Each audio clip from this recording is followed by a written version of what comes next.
Non, le prophète lui-même avait des esclaves.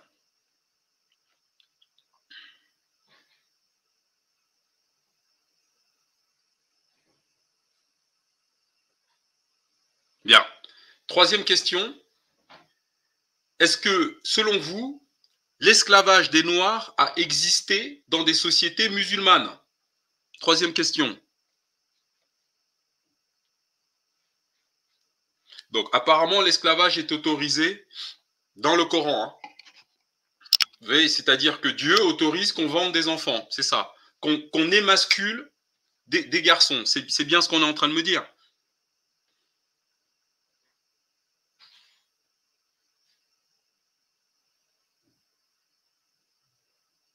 Donc, l'esclavage a bel et bien existé dans les sociétés musulmanes. Très bien. Alors, la dernière question, c'est est-ce que les musulmans se sont soulevés pour abolir ce commerce ignoble? Est-ce qu'il y a eu des guerres civiles au sein des sociétés musulmanes pour arrêter ce commerce en 1600 ans? Société musulmane et islam, il n'y a aucune confusion, je suis désolé.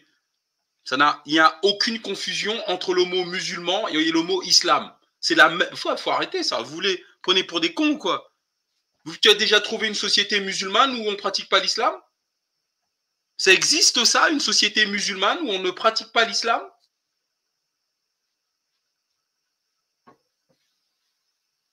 Non, mais il faut pas déconner. Comment on peut venir dire qu'on confond musulman et islam? Alors, dans ce cas-là, est-ce que ça existe une société musulmane où on ne pratique pas l'islam?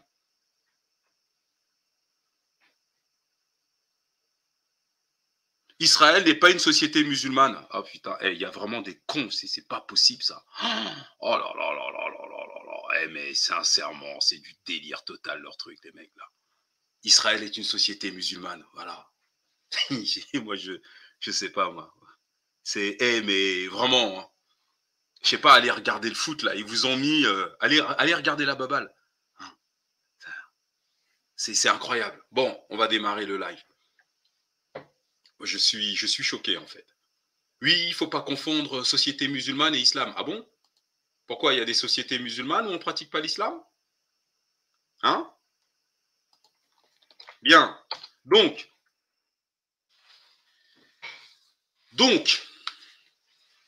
nous allons voir ce soir ce qui est arrivé à nos ancêtres. Oui, parce que, vous voyez, il faut continuer à tapoter, hein, très important. Hein. On va voir ce soir ce qui est arrivé. Sincèrement, c'est un live où vous avez intérêt sur TikTok, franchement, à tapoter. Il faut tapoter tout le temps. Sinon, vous ne pourrez pas suivre le live. OK? Donc, je rappelle que c'est un ouvrage qui est écrit par Franck Louis. Franck Louis est né en 1761 et il est décédé en 1825. Il est l'auteur du texte qui est intitulé Mémoire sur le commerce des nègres au Caire et sur les maladies auxquelles ils sont sujets en y arrivant. Voilà. OK? Donc, il a écrit cet ouvrage en 1802. D'accord? Pour nous, les Noirs, c'est très important parce que c'est un témoignage. Alors, tout n'est pas à prendre au premier degré, c'est vrai, mais ça va nous donner une idée de la manière dont nos ancêtres étaient traités en terre musulmane. Voilà. On va voir ce soir tout l'amour de l'islam pour les Noirs, en tout cas de l'islam de 1802. Hein. Alors, donc, écoutez bien.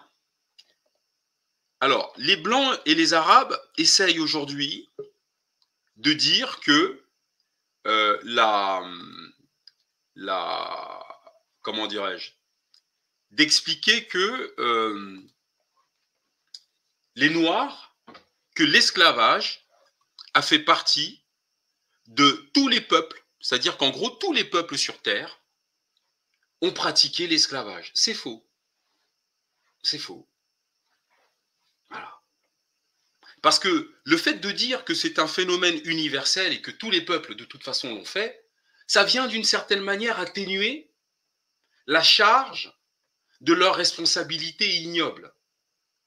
Mais ça, c'est un mensonge. OK? Donc, l'histoire de tous les peuples démontre que pour rendre l'esclavage utile, il faut du moins le rendre doux.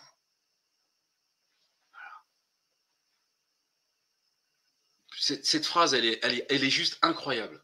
L'histoire de tous les peuples démontre que pour rendre l'esclavage utile, il faut du moins le rendre doux, que la force ne prévient point les révoltes de l'âme, qu'il est de l'intérêt du maître que l'esclave aime à vivre, et qu'il n'en faut plus rien attendre dès qu'il ne craint plus de mourir.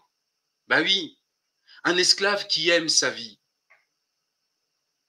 un esclave qui aime sa vie, ben il va travailler pour toi jusqu'à sa mort.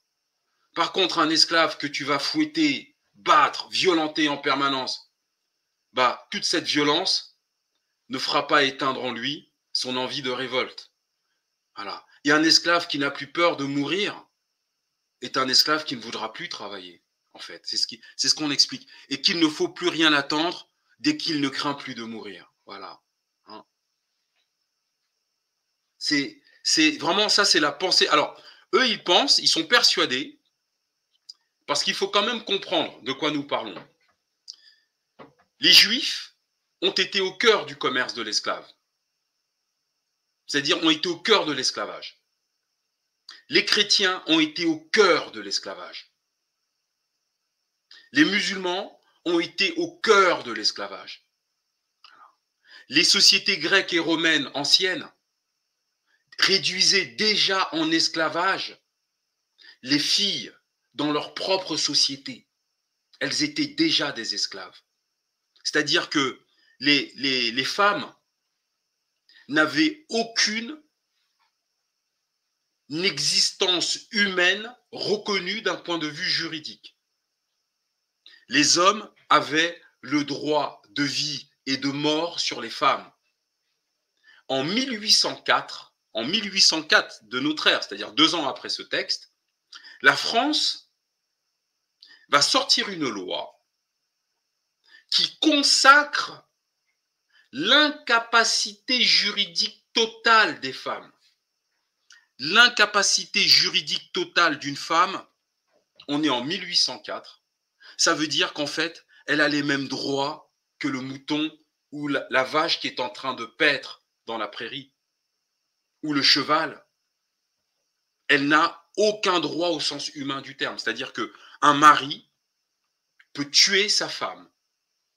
Et c'est parfaitement légal. On est en France, on est en 1804. C'est-à-dire qu'en fait, ta propre mère est une chose, celle qui t'a mis au monde.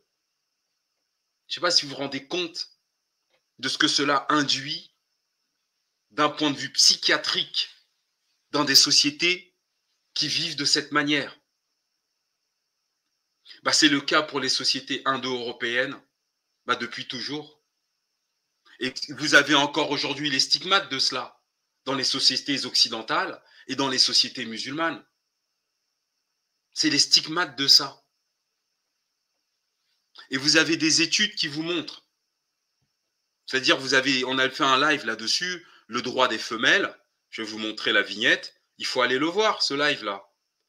Si vous voulez comprendre pourquoi vous avez des femmes occidentales enragées. Vous voyez, elles se mettent du sang sur le corps et tout, machin. C'est une espèce de... je ne sais pas quoi vous dire. Je ne sais pas quoi vous dire. Allez voir le live qui est à l'écran. Le progressisme racialiste, le darwinisme social, le droit des femelles. Allez sur YouTube, fétiche de guerre, et regardez ce live. La documentation vous fait froid dans le dos. Je veux dire, quand tu es capable de traiter ta mère comme un esclave, ta propre mère, je ne sais pas si vous imaginez le désordre psychique que ça induit chez des peuples comme ça. Et donc, si vous voulez, l'asservissement